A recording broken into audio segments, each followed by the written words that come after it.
On va poursuivre sur cette thématique en invitant à me rejoindre Cyril, Ilem et Abdelmounaïm, s'il vous plaît.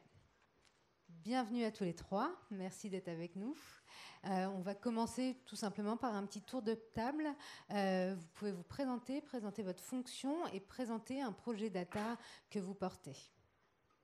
Il y a un deuxième micro là, je vais en récupérer un autre.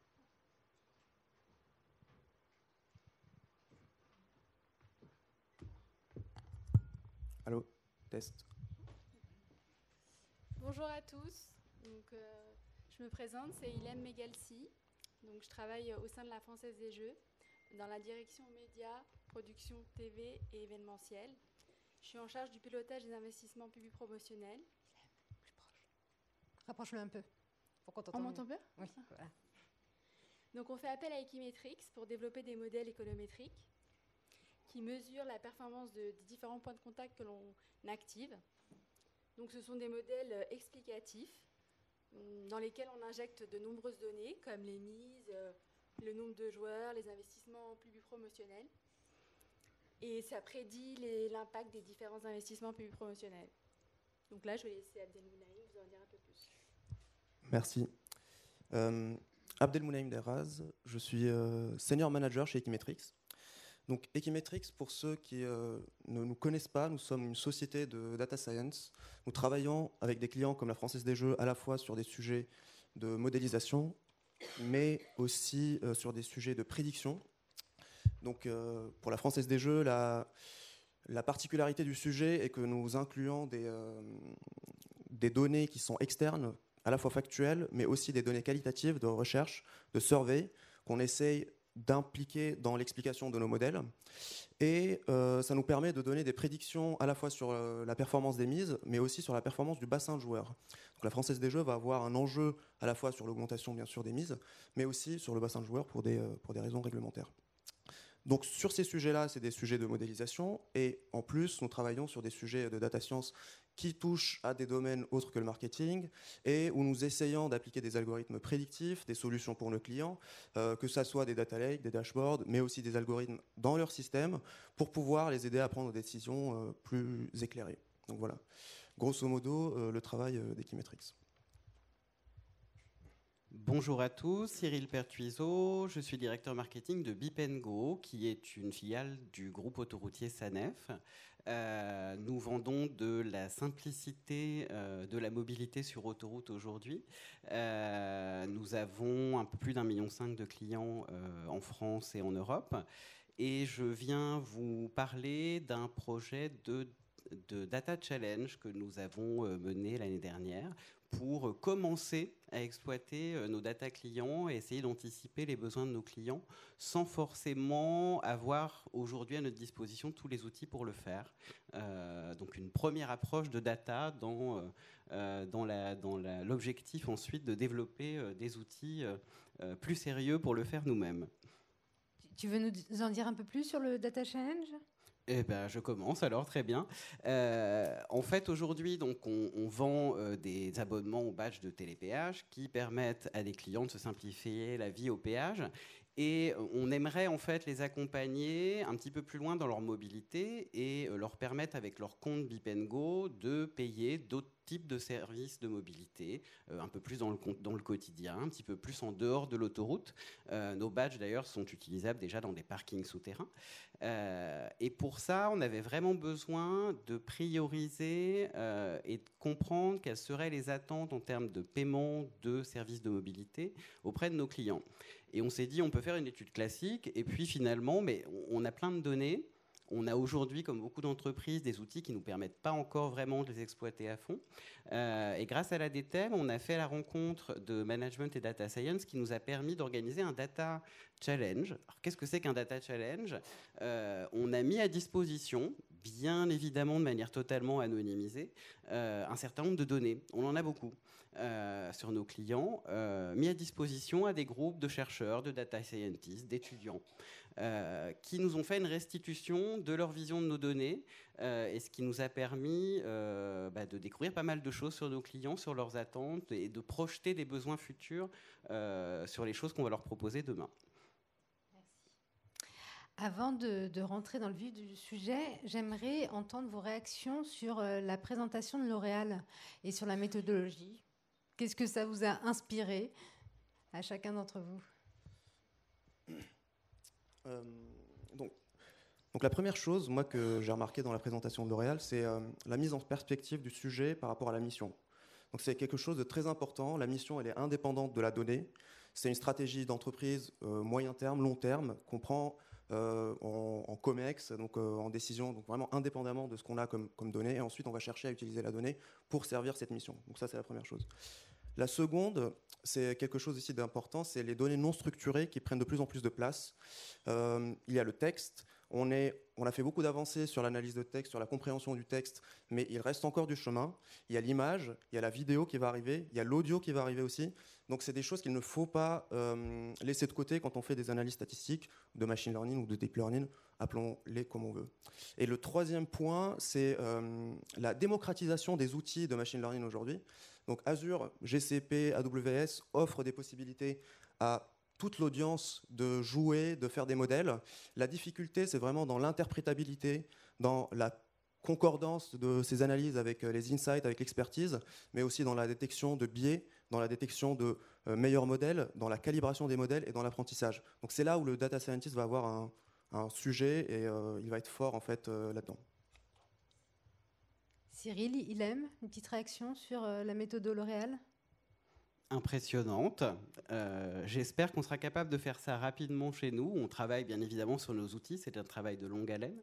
On a démarré par quelque chose de plus rapide, flexible et contributif finalement, mais oui, c'est impressionnant de pouvoir anticiper comme ça des tendances, d'arriver, on parlait tout à l'heure de masse d'informations, d'arriver à la synthétiser dans des actions précises, concrètes et business. Moi, j'ai rien de plus à ajouter par rapport à Cyril. Je trouvais ça très, très surprenant aussi. Abdelmounaïm, chez Equimetrix, vous portez des projets de marketing prédictif. Est-ce que tu pourrais nous donner les étapes à suivre? Alors, avant de parler des étapes d'un projet de marketing prédictif, il est important de se poser la question du pourquoi. C'est revenu de plus en plus en fait aujourd'hui, cette question-là du pourquoi on veut être prédictif. Le consommateur aujourd'hui, il a un changement d'usage, une conscience de plus en plus écologique, sociétale.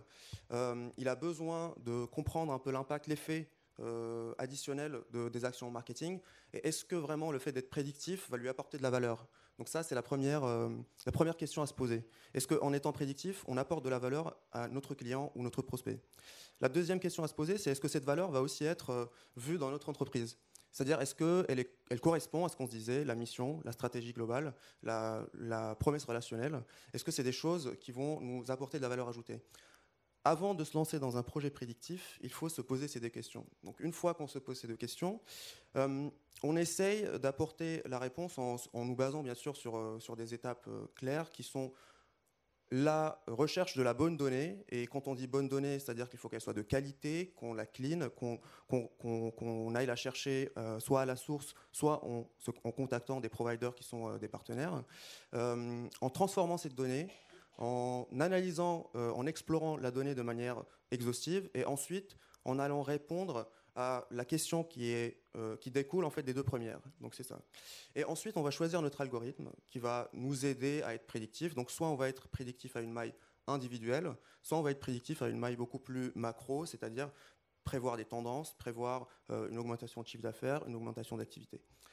Donc c'est des étapes qui sont importantes, mais si on ne les met pas dans le cadre d'une promesse relationnelle, d'une stratégie, on va se perdre, puisqu'on a beaucoup de données, on peut explorer jusqu'à l'infini, et les data scientists juniors aujourd'hui qu'on a dans les écoles, ils aiment bien aller chercher les derniers algos, les dernières méthodes, tester le dernier papier de recherche, même si d'un point de vue business, il n'apportera pas vraiment de valeur, ou en tout cas pas aujourd'hui. Ce sera dans longtemps, donc c'est ça. Et on a des exemples de projets qui sont des réussites quand on travaille avec des acteurs de l'automobile pour pour mettre en place des stratégies d'après-vente qui envoient chaque mois, par exemple, le bon message à la personne pour venir vérifier la courroie de distribution ou les freins ou des choses comme ça. C'est important parce que à la fois ça sert le consommateur et ça va servir aussi l'atelier puisque ça va ramener de l'activité. Quand on travaille aussi avec des acteurs du voyage, ça peut être intéressant puisque ça leur permet de proposer la bonne expérience au client. Et le client aujourd'hui, il cherche une expérience unique, une expérience pour lui. Quand on va travailler avec du L'Oréal, par exemple, sur des sujets beauty tech, ça va être important de bien cadrer les choses pour ne pas se perdre un peu dans tout ce qui peut se faire en fait, dans le monde d'aujourd'hui. Donc, il faut toujours garder en tête cette dimension de stratégie et ne pas se perdre aussi dans la promesse technologique qui, parfois, va nous amener vers de la complexité, va nous amener vers des choses qu'on ne peut pas interpréter, vers des modèles prédictifs, certes, qui peuvent être performants à 99%, mais qu'on ne saurait expliquer parce que c'est des boîtes noires. Donc il faut toujours mettre en perspective, on va dire, ultra-personnalisation et pertinence du message. Et cette pertinence, ça part avec les objectifs de l'entreprise et aussi avec la promesse relationnelle. Voilà. Cyril, le projet Data, le Data Challenge, n'avait pas d'ambition prédictif initialement.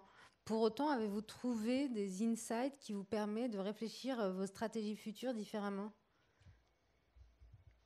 Alors, il n'avait pas vocation à être dans le prédictif récurrent, effectivement, mais on recherchait effectivement une prédiction, en tout cas une priorisation des souhaits de paiement de mobilité de nos clients via leur badge télépéage, via une appli, via un quelconque moyen technologique. Et ça nous a vraiment éclairé de différentes manières. Parce qu'on a travaillé avec des data scientists et quand on est des marketeurs, on les connaît peut-être. Je reprends aussi ce qui a été dit, c'est une expérience humaine. On ne parle pas des mêmes choses, on n'a pas les mêmes manières d'appréhender les segmentations clients ou les insights, etc. Donc ça, c'était déjà très riche. Et ça nous a vraiment donné une vision de qui sont nos consommateurs engagés, quel profil ils ont, est-ce que ce sont des réguliers, est-ce que ce sont des occasionnels, où ils habitent, en fonction d'où ils habitent, parce qu'ils ont accès à toutes les idées de paiement de mobilité qu'on avait, pas forcément, et d'affiner vraiment nos priorités en termes de développement de services derrière. On ne peut bien évidemment pas tout développer d'un coup dans une application de paiement de services de mobilité. Donc, c'était vraiment important pour nous d'avoir ce feedback de nos clients et donc de toutes les données qu'on avait pour eux. Merci. Ilem, si on revient sur le projet de la FDJ avec Equimetrix, peut-être tu peux nous en redire 2 mots et nous dire quels étaient les freins de départ. Oui, nous avons rencontré 3 principaux freins. Donc, tout d'abord, la constitution d'une base de données qui soit fiable, facilement exploitable et que l'on puisse collecter de manière récurrente. Mais aussi le fait que la réussite du projet était conditionnée au fait que de nombreux collaborateurs au sein de la FDJ, issus de différents services, devaient adhérer au projet. Et pour finir, il nous fallait trouver un bon prestataire qui soit en mesure de comprendre le business model de la FDJ, je crois qu'on parle de toi. Mais aussi qui ait des modèles robustes. Du coup, est-ce que le bon prestataire peut nous en dire un peu plus sur ce modèle robuste ? Oui, alors, comme le disait Ilem, il y a une dimension humaine qui est importante dans ces projets. Les projets économétriques, je pense que plusieurs d'entre vous les connaissent, plusieurs en ont fait dans leur département marketing. La différence ici est que nous avons essayé vraiment d'inclure les données qualitatives qui viennent d'équipes différentes. Donc il y a les équipes études, il y a les équipes de distribution, de commercial, il y a les équipes de connaissances clients, puisque nous avons aussi inclus les différentes typologies de clients dans les modèles. Et le fait d'harmoniser toutes ces dimensions, en plus avec une 4e dimension, on va dire, qui est le en ligne versus le point de vente, puisque la Française des Jeux a vraiment cette problématique de digitalisation, a fait que un des premiers freins, c'était comment faire adhérer les personnes au projet, comment leur montrer que c'était un projet qui peut apporter de la valeur. Et depuis 2016, donc c'est un projet qui on va dire, roule avec la Française des Jeux. Et on essaie à chaque fois d'innover pour donner des recommandations de plus en plus actionnables. C'est ça l'idée. Ensuite, quand il s'agit des modèles, les principales, on va dire, innovations qu'on a utilisées pour la Française des Jeux, c'est de décomposer les joueurs entre les joueurs occasionnels, les joueurs réguliers, les nouveaux joueurs, les recrutés et les nouveaux inscrits, on va dire, sur le site web, et essayer de construire un modèle par typologie afin de déterminer quels sont les leviers du recrutement, des leviers de fidélisation, sans rentrer à la maille individu. C'est-à-dire que là, on ne va pas à la maille individu pour trouver ces leviers-là. Le deuxième point différenciant, c'est qu'on a essayé aussi d'analyser en fonction des zones urbaines, périurbaines, rurales, qui est un point important pour la Française des Jeux. Bien sûr, tout ça en fonction des différents jeux qui sont proposés par la Française des Jeux. Et le dernier, c'est un sujet qu'on a traité dernièrement, c'est le sujet de la sponsorisation, c'est-à-dire comment déterminer les effets de la sponsor et aussi pouvoir prédire dans le futur quel va être cet effet-là, cet effet de rémanence, cet effet en 2020-2021 sur la sponsorisation à la fois de grands événements ou des clubs sportifs, par exemple, comme le fait la Française des Jeux. Donc c'est des sujets intéressants où on doit faire dialoguer plusieurs métiers et où l'objectif c'est à la fin de ne pas donner juste un algo, mais vraiment des recommandations qui sont utilisées puisque l'année d'après, le projet dépend de cette utilisation. Et si ce n'est pas utilisé, il n'y a pas d'adhésion et donc le projet tombe à l'eau. Cyril, vous avez chez Bip & Go des ambitions à développer sur la projection, sur le marketing prédictif, sur imaginer votre consommateur demain ? Alors, il y a évidemment beaucoup de sujets chez Bip & Go, au sein du groupe SANEF aussi, qui est un groupe autoroutier. Une des premières préoccupations du groupe, c'est la prévision du trafic, c'est-à-dire du nombre de véhicules qu'on va pouvoir voir circuler sur nos réseaux. Et il y a vraiment des gros challenges à l'avenir là-dessus. Et le groupe y travaille. C'est bien évidemment pour nous une prévision de source de revenus. Il y a un autre challenge qui est aussi d'essayer de mieux comprendre et d'anticiper l'évolution des habitudes des Français en termes de mobilité. L'autoroute n'est pas une obligation, on peut prendre le train, on peut prendre l'avion. Comment les gens appréhendent ça ? Quels sont les critères de choix ? Comment on peut influencer sur ces critères de choix ? Donc il y a pas mal de choses là-dessus. Et puis, pour Bip & Go précisément, pour parler d'un tout autre sujet, on a aussi cette ambition de mieux comprendre les demandes entrantes de nos clients dans une logique de fidélisation. Et on travaille sur des modèles d'IA pour essayer de mieux catégoriser leurs demandes, de mieux comprendre quelle est la nature des demandes entrantes pour que nos opérateurs puissent y répondre de manière plus qualitative et plus rapide, parce que c'est exactement ce qu'ils attendent de nous. Merci. La problématique qui nous occupe là, c'est comment prédire le futur du consommateur. Moi, à écouter tout ce qui s'est dit aujourd'hui, il y a une autre question qui m'est venue, c'est faut-il essayer de prédire le consommateur, on l'a dit, il est difficile à cerner. La société même, on ne sait pas vers quoi on va, les enjeux sociétaux et écologiques. Du coup, je me suis posé la question de faut-il le faire ? Faut-il essayer même de le faire ? On a tous les outils, on a toute la donnée aujourd'hui, on continue à développer des outils performants, mais y a-t-il un vrai fond à aller essayer de cerner le consommateur alors qu'on se l'est dit à plusieurs reprises aujourd'hui, c'est quasi peine perdue. Je rejoins des interventions cet après-midi, je pense que oui. Après, il ne faut pas s'y perdre. Je suis un directeur marketing très opérationnel. À un moment donné, il faut développer le chiffre d'affaires cette année. Donc, il faut, à mon avis, mettre un curseur entre l'infinie connaissance de tout ce qu'on pourrait savoir et tous les investissements qui vont avec sur nos clients et aussi l'opérationnalité des choses. C'est un juste milieu, mais bien évidemment que notre métier de marketeur est d'anticiper à minima les attentes de nos clients. C'est un peu pour ça qu'on est payé.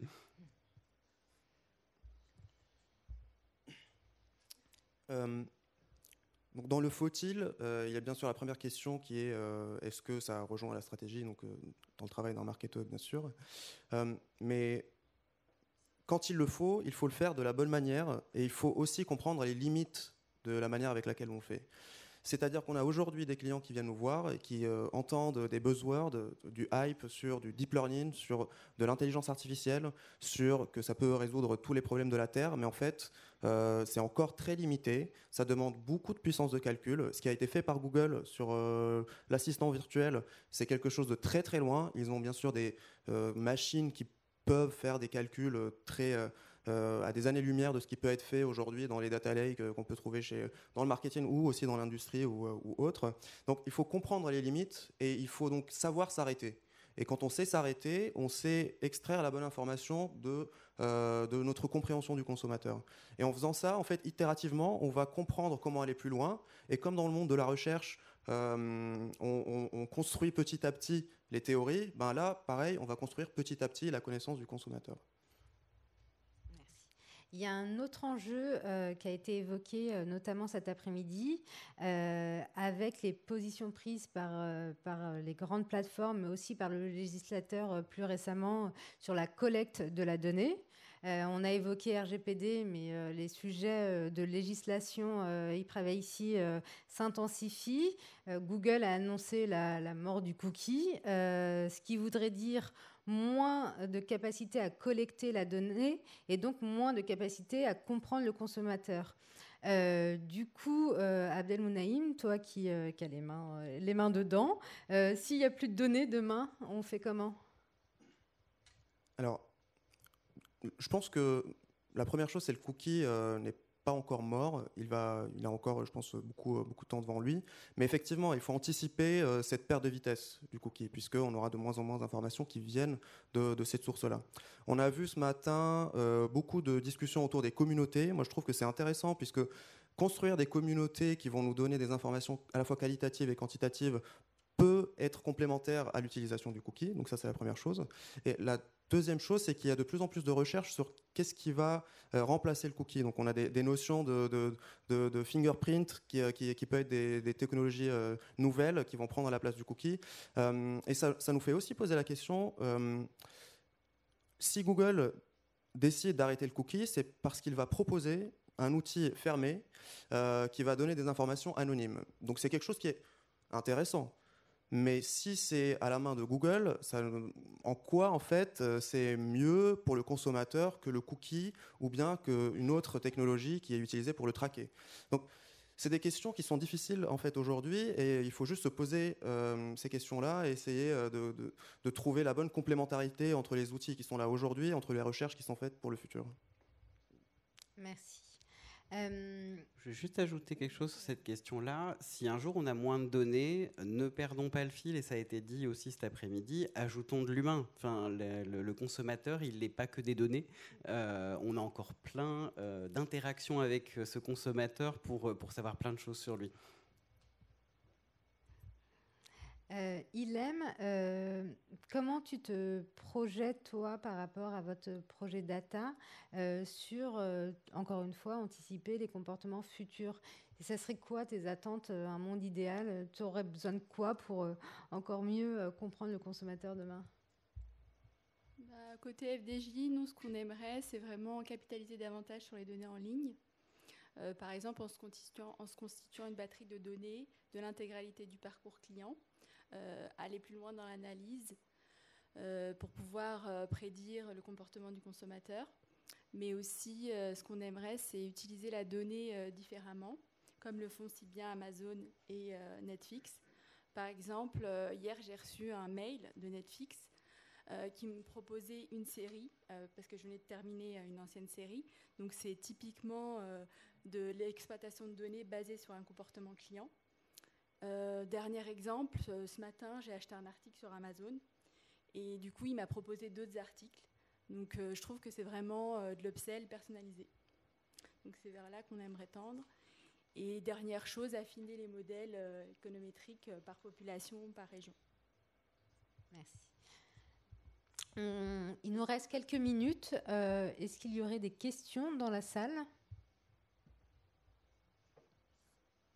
Je fais le tour du regard. on clôt la journée dans quelques minutes, donc vous avez encore un petit peu d'énergie, j'en suis sûre, pour poser quelques questions à nos intervenants. Je fais le tour, j'en cherche.